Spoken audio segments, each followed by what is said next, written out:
десертното грозде от голямо значение е броят на гроздовете върху една лоза. Много хора ме питат в коментарите защо гроздето им не може да озрее.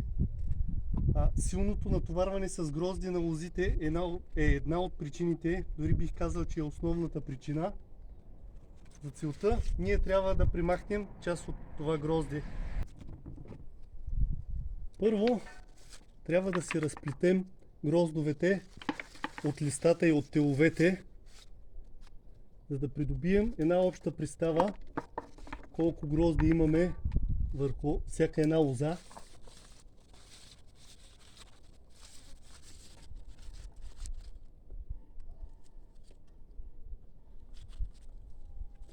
След това примахвам всичките листа, които са отдолу и ми скриват гроздето. Това вече съм го направил,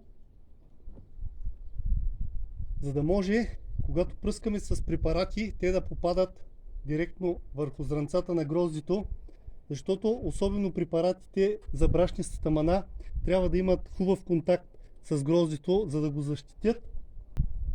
Когато лозите са натоварени с много грозде, то със сигурност няма да озрее. Тази лоза, сорта е Молдова, гроздето е много издръжливо, но миналата година не бях правил прореждане на гроздето. Гроздето остана на лозата до месец декември, но все още нямаше вкусовите качества и достатъчно захари. Затова тази година ще направя това прореждане. Започвам първо с тези малките гроздчета. След това искам да ви покажа ето този литораст,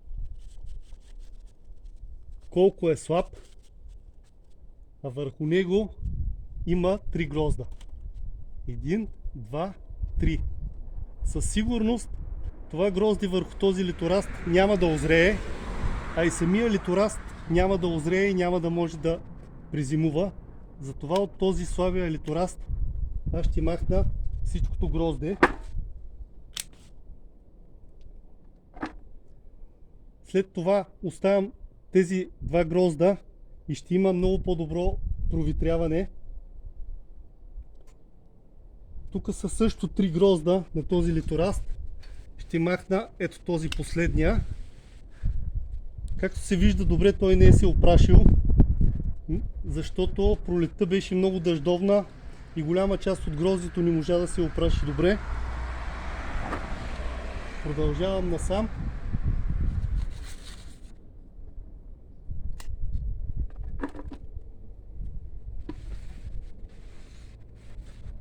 Ето тук, на този малък литораст, положението е същото, но ще махна 2 грозда, за да може този литораст да се вдървиси достатъчно. Тук в главата положението е същото.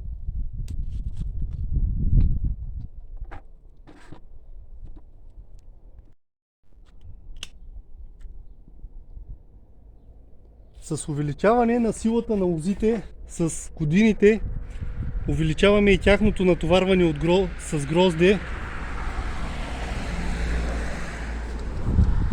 Но задължително, ако на литораста имаме 3 грозда, този третия отпред най-малкия го махаме, защото той не може да озрее.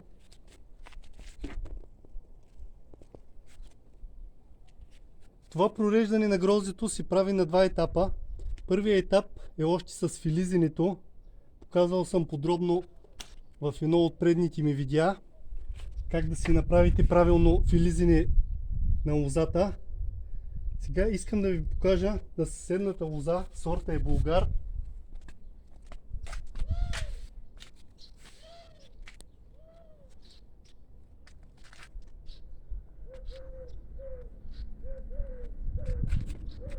Ето това място.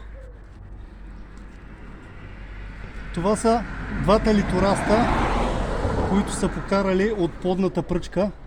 Този литораст съм пропуснал да го махна и върху него също има грозде.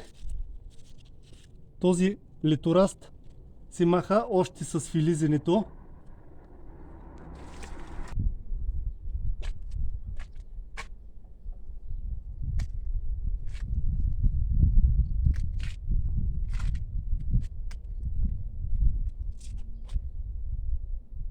Тази година на тази лоза с сорт Булгар съм решил да ви покажа японците как оформят тяхното грозде, как правят прореждане на зърната, но това е тема на едно друго видео. Сега продължаваме с прореждане на гроздовете. Всяка лоза имаме индивидуален подход. Първата лоза, която ви демонстрирах прореждане на гроздето, беше с формировка Пергола тендоне.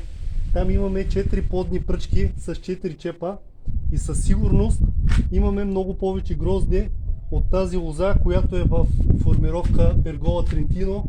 Тук имаме само 3 плодни пръчки и гроздето със сигурност е много по-малко. Тук също може да направим малко прореждане.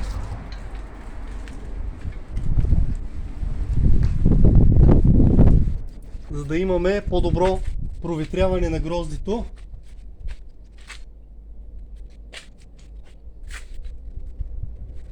Тук също ще махна няколко от по-слабо оплодените гроздове.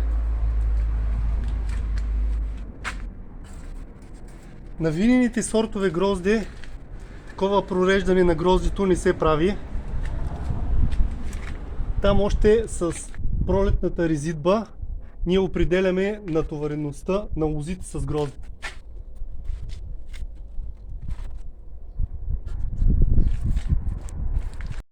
Разбира се, че на всеки лозар му се къса сърцето, когато трябва да обере част от гроздето си още зелено.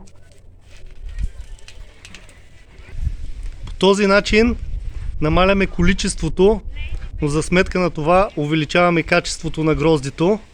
А това е особено важно, особено ако ще използваме това грозде за търговска реализация.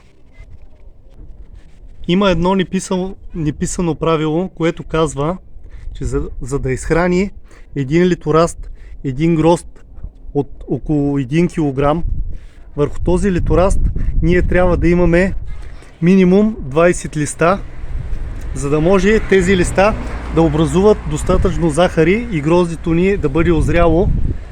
Тук много лозари също правят грешка, като скъсяват прекалено близко след гроздето тези литорасти и по този начин също гроздето не може да озрее достатъчно.